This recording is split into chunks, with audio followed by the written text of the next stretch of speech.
আসসালামু আলাইকুম রহমতুল্লাহ। সম্মানিত দর্শক, এই মুহূর্তে দেশে এবং দেশের বাইরে যে যেখানে অবস্থান করছেন, আশা করছি মহান আল্লাহ রাব্বুল আলামিনের ইচ্ছায় সবাই ভালো আছেন। আলহামদুলিল্লাহ, আমরাও ভালো আছি। দর্শক, আমন্ত্রণ জানাচ্ছি কিডস ক্রিয়েশন টেলিভিশনের বিশেষ আয়োজন একান্ত আলাপন। এই অনুষ্ঠানে আমরা দেশের বিশিষ্টজন, বিশেষত কবি, সাহিত্যিক, লেখক, গীতিকার, এই মানের যে সমস্ত বিশিষ্ট ব্যক্তিবর্গ রয়েছেন তাদেরকে তুলে ধরার চেষ্টা করি। তাদের সংক্ষিপ্ত জীবনীটা, তাদের কর্মময় জীবনের আংশিক তুলে ধরার চেষ্টা করি। দর্শক, আজকে আমাদের মাঝে স্টুডিওতে উপস্থিত রয়েছেন দেশের প্রখ্যাত কবি, শিশু সাহিত্যিক এবং তিনি বহু গুণে গুণান্বিত আমাদের সবার প্রিয় কবি শরীফ আব্দুল গফরন। আসসালামু আলাইকুম গফরন ভাই, কেমন আছেন? ওয়ালাইকুম আসসালাম। আলহামদুলিল্লাহ। আলহামদুলিল্লাহ, আপনাকে আমাদের স্টুডিওতে স্বাগত জানাচ্ছি। আপনাদেরকেও অনেক ধন্যবাদ। ধন্যবাদ ভাই। শুরুতেই আমরা বলেছি যে এই অনুষ্ঠানটা আমরা একটু বায়োগ্রাফিক্যাল, আমরা আপনাদের মতো গুণীজন যারা রয়েছেন তাদের মানে বায়োডাটাটার মতন আর কি তুলে ধরার চেষ্টা করি। তো আমরা শুরুতেই জানতে চাবো আপনার গ্রামের বাড়ি, ছোটবেলা কোথায় কেটেছে, জন্ম কোথায় ইত্যাদি যদি সংক্ষেপে বলতেন। আমার গ্রামের বাড়ি কুমিল্লা জেলার নাঙ্গলকোট থানার মুরগাঁও গ্রাম। আচ্ছা। আমার জন্ম 1955 সালের 4 এপ্রিল। মাশাআল্লাহ। আমি গ্রামেই থেকেই আমার ছোটবেলা শুরু হয়। আচ্ছা। গ্রামের পাঠশালা থেকে। আচ্ছা। বিশেষ করে আমার ওখানে একটা পাঠশালা ছিল, নাম ছিল বগু মাস্টারের পাঠশালা। বগু মাস্টার? জি। আচ্ছা। ওনার নাম ছিল বালাগাদুল্লাহ, কিন্তু এলাকার লোকেরা বগু মাস্টার বলতো, শর্ট ফর্মে বলতো। এই বগু মাস্টারের পাঠশালায় আমি ক খ এবং আলিফ বা তা থেকে আমার জীবনের শুরু। আমি 1 থেকে 2 পর্যন্ত উনি সকালবেলায় কোরআন শিক্ষা দিতেন এবং দুপুরে বাংলা পড়াতেন আমাদের। আচ্ছা। আপনার কি ওই স্বরেয়, ক খ এগুলো স্বরবর্ণ ব্যঞ্জন বর্ণ কি তালপাতায় লিখতেন? হ্যাঁ, তালপাতায় আমরা লিখেছি।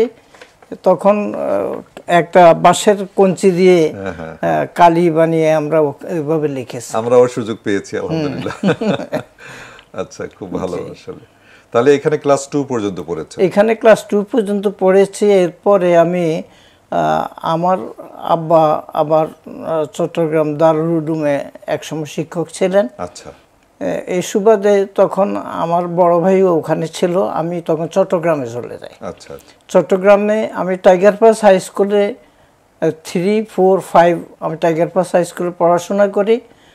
আবার 6, 7 আমি পাহাড়তলী রেলওয়ে হাই স্কুল চট্টগ্রামে আমি পড়াশোনা করি। আচ্ছা।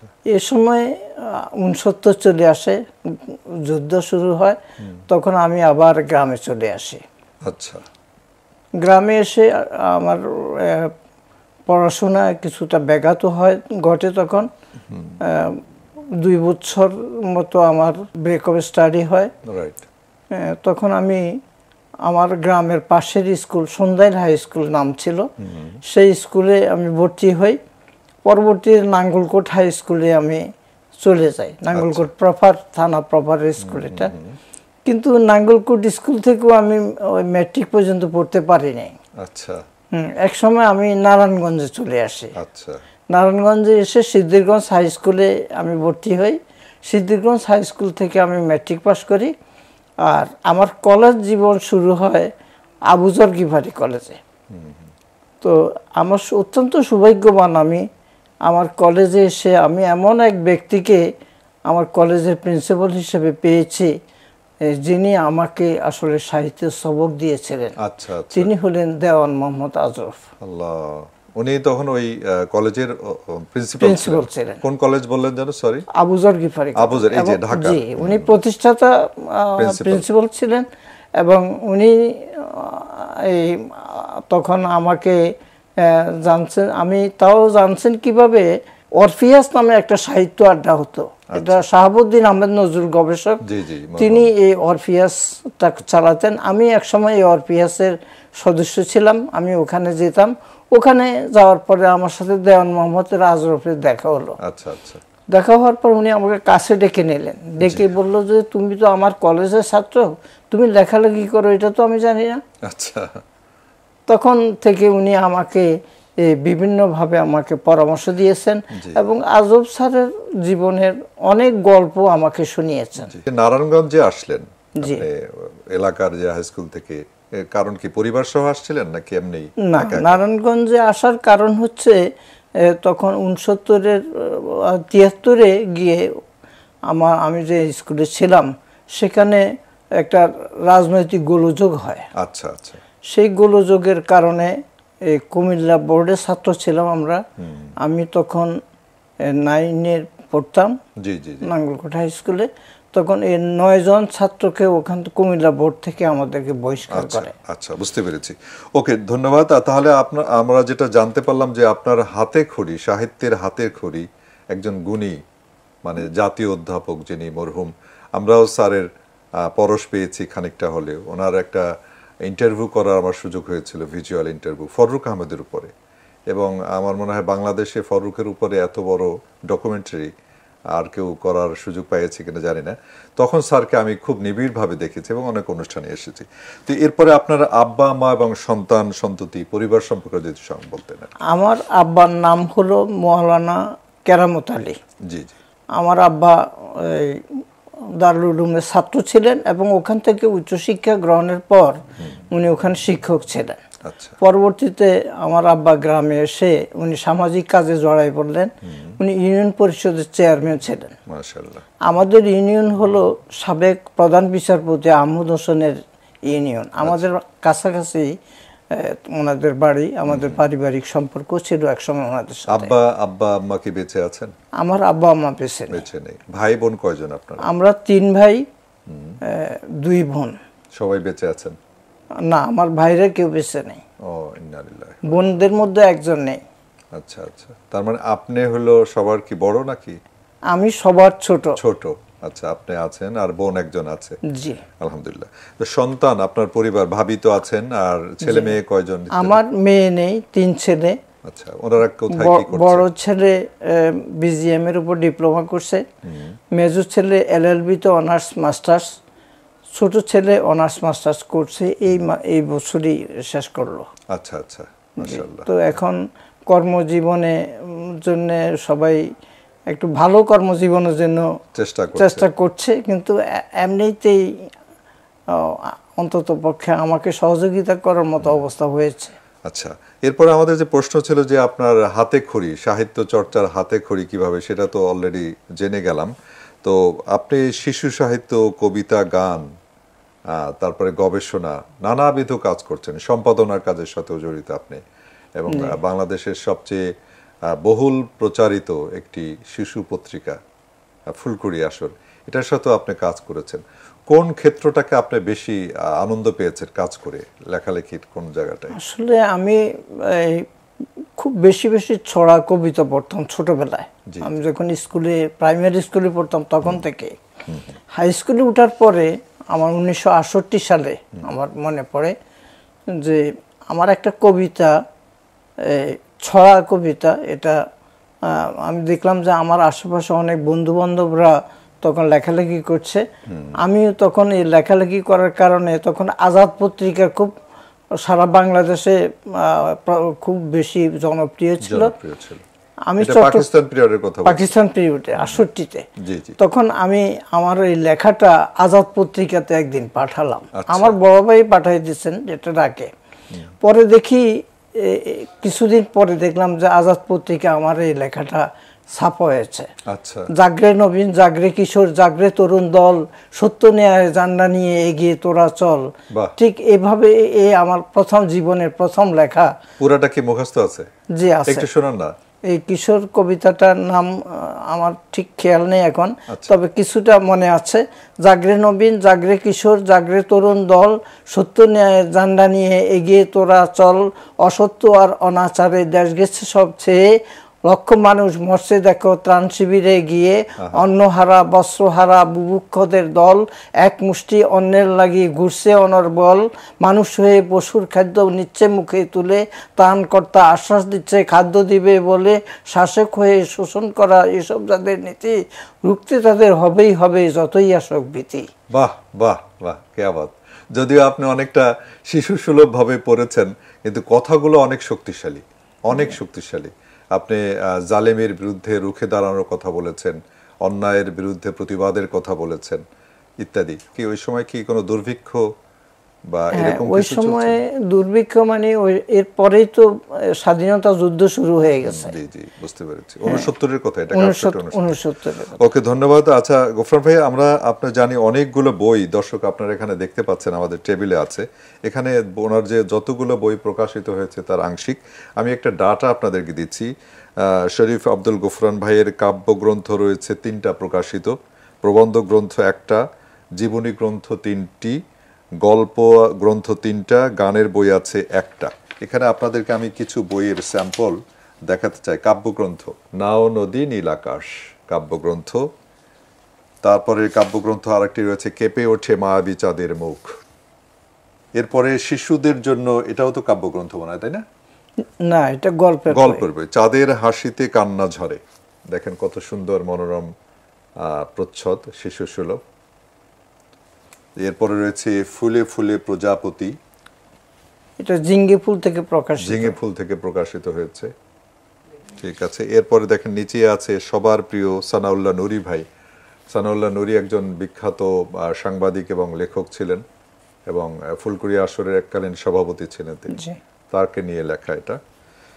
এরপরে দেখেন বড় মানুষের গল্প, বিখ্যাত কিছু মানুষের গল্প তিনি সুন্দরভাবে তুলে ধরেছেন এই বইতে।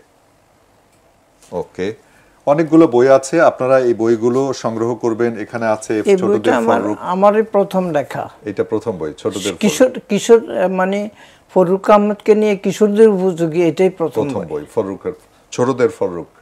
ওকে, ষড়ঋতুর বাংলাদেশ, এটা 6টা ঋতুকে নিয়ে 6টা গল্প আকারে লেখা।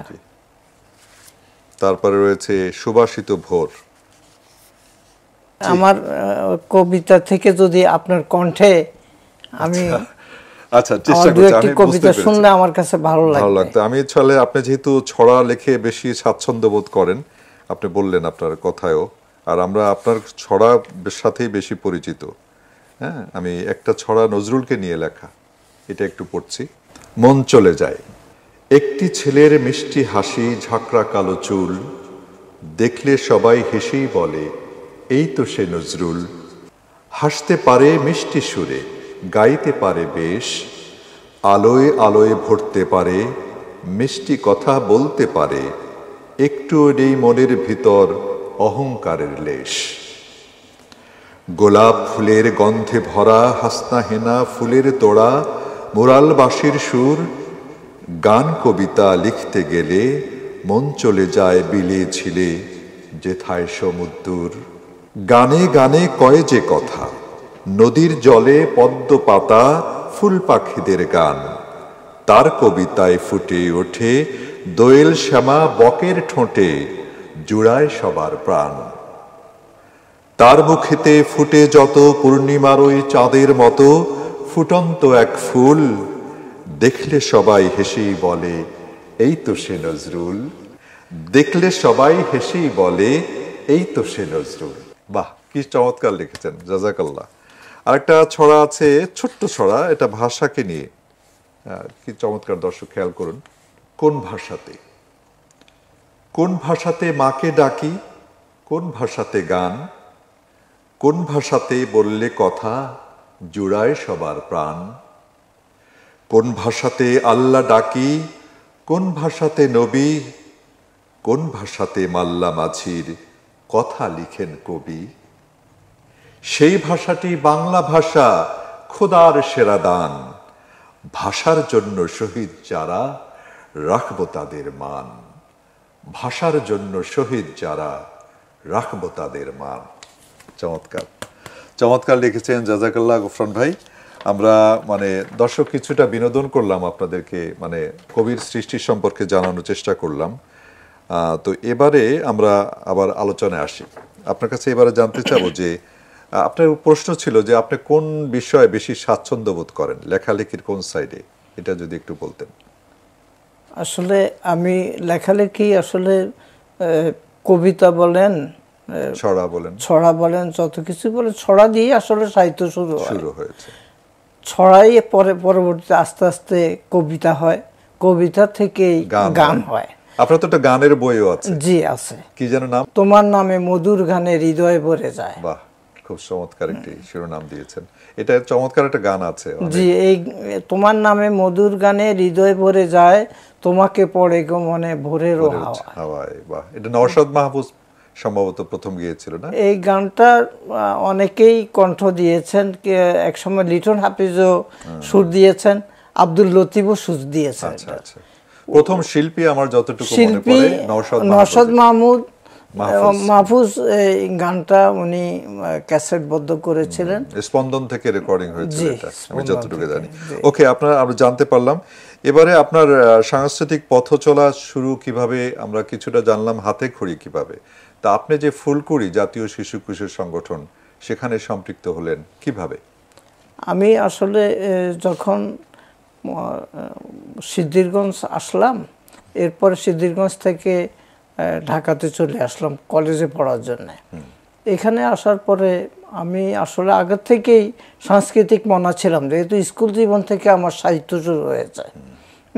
ফলে এখানে আসার পরে আমার সাথে দেখা হয়েছে, আমি আগে থেকেই কুমিল্লা থাকতে আমি ফুলকুড়ি, ওখানে সবুজ মেলা নামে একটা সংগঠন ছিল। আচ্ছা। এই সবুজ মেলার আমি সদস্য ছিলাম।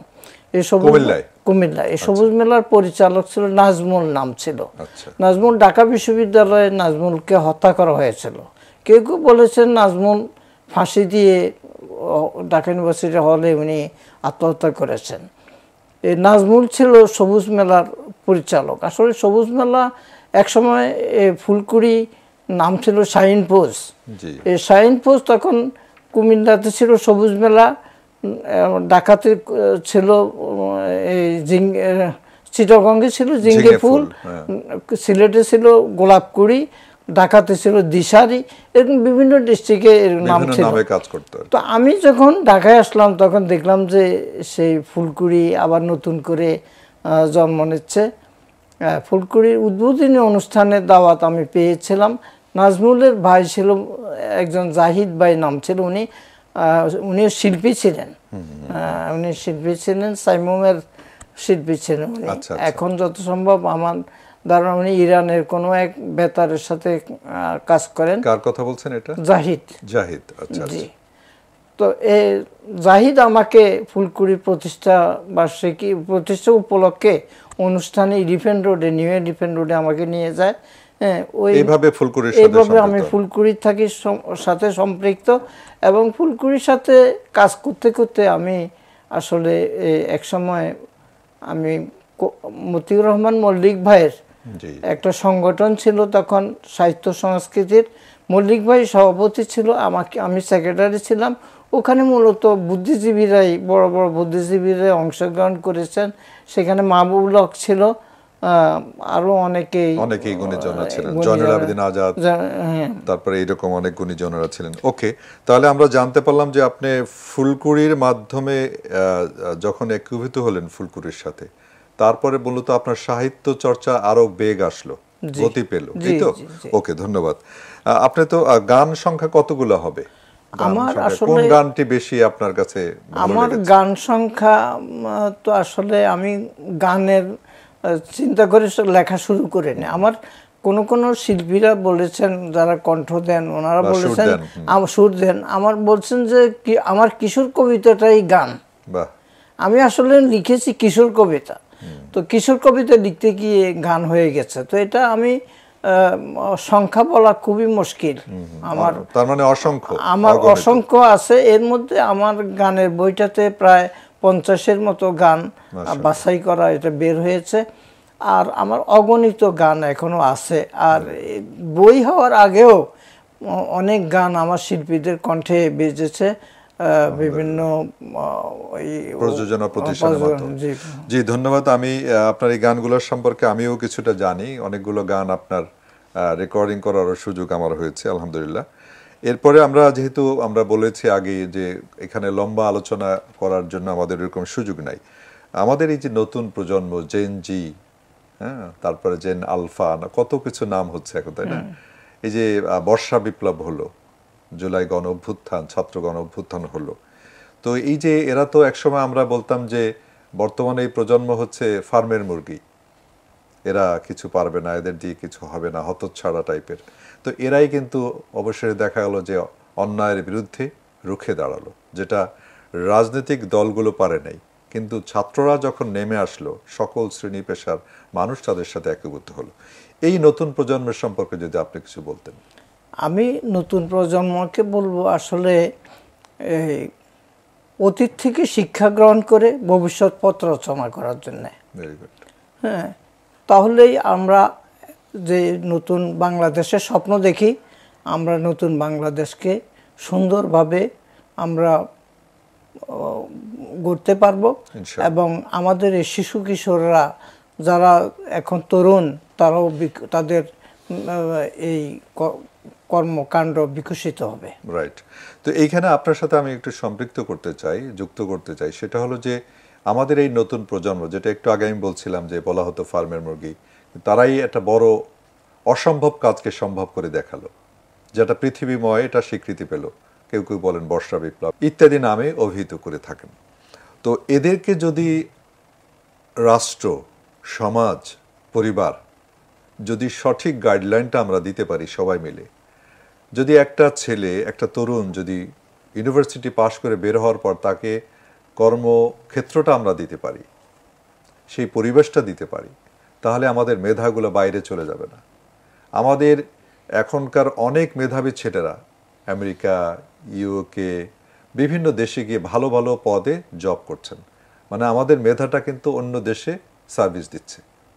তা এই মেধাগুলো যদি আমাদের পাচার হয়ে না যেত, তাহলে কিন্তু আমাদের দেশ আরও সোনায় সোহাগা হয়ে উঠতো, তাই না?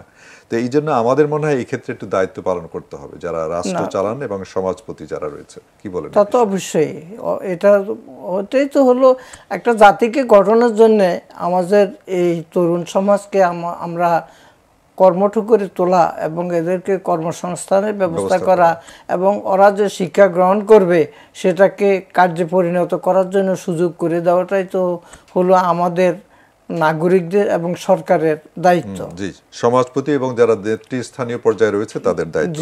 সাংস্কৃতিক বিভিন্ন অনাচার আমাদের সমাজে দেখা যায়, এটা সব সময় ছিল। বিগত 15 বছর এটার মাত্রাটা আরো বেড়ে গেছে। বিগত 15 বছরের স্বৈর শাসনের জাতা করে পড়ে আমাদের সমাজ, আমাদের সংস্কৃতি, আমাদের কালচারে একটা মারাত্মক রকমের বিপর্যয় সৃষ্টি হয়েছে। এই বিষয়ে যদি বলতেন। আসলে এটা বিপর্যয়টা সৃষ্টি হওয়ার কারণ হলো, কারণ আমাদের সাহিত্য, আমাদের সংস্কৃতি এটা আজকের নয়, 1400 বছর আগে আল্লাহ রাসূলের সময় আসলে আমাদের সংস্কৃতি বিকশিত হয়েছে। আল্লাহ রাসূল তখন দেখেছেন যে তিনি কবি এবং সাহিত্যিকদেরকে কবিতা লেখার জন্য এবং কবিতা পাঠের জন্য উৎসাহিত করেছিলেন, পুরস্কৃত করেছিলেন, এমনকি নিজের গায়ের চাদরটাও দিয়েছিলেন। এবং তখন উনি বলেছেন যে যদি কেউ তলোয়ার দিয়ে যুদ্ধ করে বিজয় আনা যায়, আর তাহলে কি আমি তোমাদেরকে জিহ্বা দিয়ে বিজয় আনার জন্য আমি কি নিষেধ করেছি? এটা হলো যে কবিতা লেখার ব্যাপার। তখন কবি হাসান বিন সাবিত বললেন, আপনি যদি অনুমতি দেন তাহলে আমি কবিতা লিখতে পারব। তখন ছিল আসলে ইমরুল কায়েসদের যুগ। ইমরুল কায়েসরা আল্লাহ রাসূলের বিরুদ্ধে কবিতা লিখে লিখে তখন কাবা শরীফের দেওয়ালে দেওয়ালে টাঙ্গাই দিতেন। তিনি তখন এই সময়ে কবি হাসান বিন সাবিত, আব্দুল্লাহ বিন রাওয়াহা ওনারা কবিতা লেখা শুরু করলেন।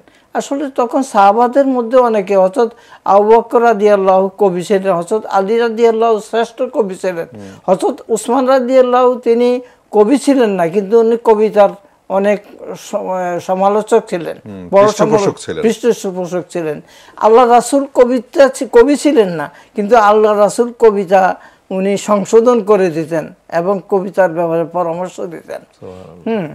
তো এই আসলে আমাদের এই যে সংস্কৃতিটা তখন থেকে শুরু হয়েছে, এই সময় 1400 বছর পরে এসে আমরা আল্লাহ রাসূলের আদর্শ থেকে দূরে সরে যাওয়ার কারণে আমাদের নিজস্ব সাহিত্য সংস্কৃতিকে আমরা লালন না করার কারণে আজকে আমাদের জাতি হিসাবে আমরা আজকে অনেক দূরে সরে অনাচারের লিপ্ত হচ্ছে ইত্যাদি। এবং এই ক্ষেত্রে আপনার সাথে একটু যুক্ত করি যে আপনি যেটা বললেন যে 14 বা 1500 বছর পূর্বের যে সংস্কৃতি, তার থেকে আমরা যখন দূরে যে বিশেষ একটা শ্রেণীর পেশার মানুষের অনুসরণে লেখালেখি শুরু করলাম, হ্যাঁ, আমাদের প্রতিবেশী একটি সংস্কৃতির ধারক বাহক আমরা অনেকে হয়ে গর্ববোধ করা শুরু করলাম, তখনই কিন্তু এই অনাচার এবং এই মানে নানা রকমের বিপর্যয় আমাদের মাঝে সৃষ্টি হলো। তো আল্লাহ রাব্বুল আলামিন আপনি যেটা বলছেন, আমাদের যারা দর্শক যারা দেখবেন এই অনুষ্ঠান, আপনারা যেন এই বিষয়টিকে মাথায় রেখে লেখালেখি করুন, এটাই আমাদের একটা প্রত্যাশা থাকবে। আরেকটা বিষয় হলো যে যেমন আল্লাহ রাসূল গানের ক্ষেত্রে, গানও তো তখন ছিল, শুধু কবিতা না। আল্লাহ রাসূল যখন মক্কা থেকে মদিনা হিজরত করে যান, তখন আল্লাহ রাসূলকে শিশুরা গান গেয়ে গেয়ে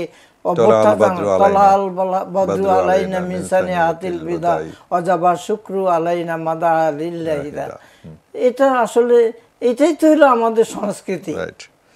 ওকে, আমরা একদম শেষের দিকে গফরান ভাই, আপনার সাথে কথা বলতে খুব ভালো লাগছিল, প্রাণ খুলে কথা বলছেন। সবশেষে যে আমরা এই কিডস ক্রিয়েশন টেলিভিশন এই 5 বছরে আমাদের এই প্রতিষ্ঠানের টেলিভিশনের বয়স, শিশুদের জন্য বাংলাদেশে প্রথম প্রতিষ্ঠিত প্রথম আইপি চ্যানেল, আইপি টিভি। তো আমরা শিশুদের নিয়ে নানাবিধ কার্যক্রম চালাচ্ছি, এই সম্পর্কে যদি কিছু বলতেন। আসলে এই কিডস ক্রিয়েশন এই প্রতিষ্ঠানটা নাম যদিও মনে না ছিল, কিন্তু এটা আমার নিজেরও স্বপ্ন ছিল, আমার মতো অনেকেরই স্বপ্ন ছিল যে আমাদের এরকম একটি প্রতিষ্ঠান যদি হতো, তাহলে আমাদের শিশুদেরকে আমরা কত সুন্দরভাবে গড়ে তুলতে পারতাম, এটা সঠিক গাইডলাইন আমরা দিতে পারতাম, কিন্তু এটা আমাদের হাতে ছিল না।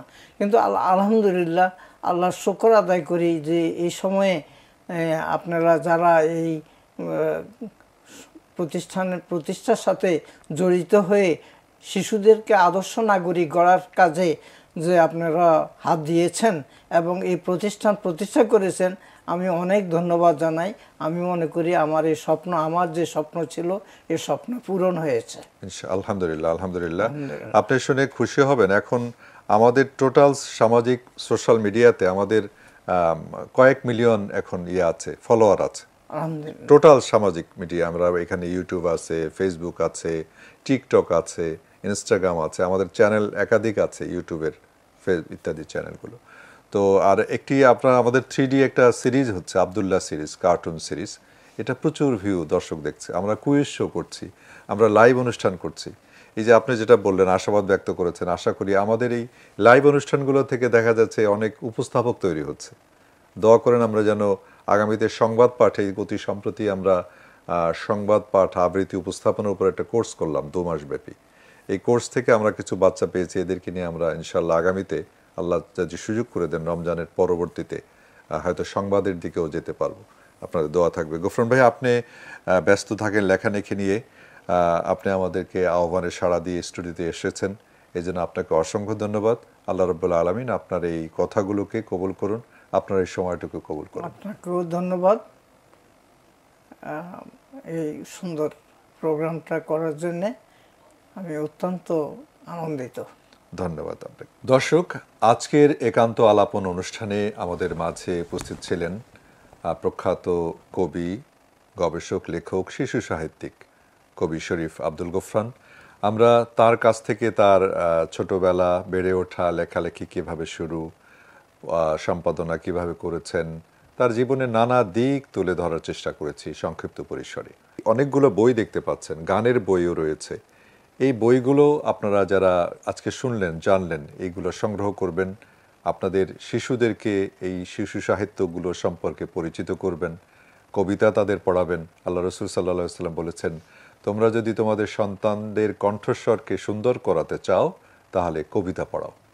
কি চমৎকার কথা আল্লাহ রসুলের। আমি এই জন্য বললাম যে গফরান ভাইয়ের লেখাগুলো হলো শিশুদের জন্য অনেক বেশি প্রাসঙ্গিক। তো গফরান ভাইকে আবারও ধন্যবাদ জানাচ্ছি, এবং যারা আমাদের অনুষ্ঠানে এতক্ষণ যুক্ত ছিলেন তাদেরকেও ধন্যবাদ জানাচ্ছি। আশা করি আপনারা যারা এই অনুষ্ঠান দেখলেন তারা অন্যদেরকে এই অনুষ্ঠানটি শেয়ার করে দেখার সুযোগ করে দেবেন। দেখা হবে আগামীতে অন্য কোনো বিশিষ্ট ব্যক্তিকে নিয়ে। সে পর্যন্ত মহান আল্লাহ রাব্বুল আলামিন আপনাদের সবাইকে ভালো রাখুন, সুস্থ রাখুন, রাখুন নিরাপদে, থাকুন কিডস ক্রিয়েশন টেলিভিশনের সঙ্গে। আসসালামু আলাইকুম ওয়া রাহমাতুল্লাহি ওয়া বারাকাতুহু। Kids Creation, Kids Creation, Kids Creation, Kids Creation, Kids Creation, Kids Creation, Kids Creation, Kids Creation. For more updates,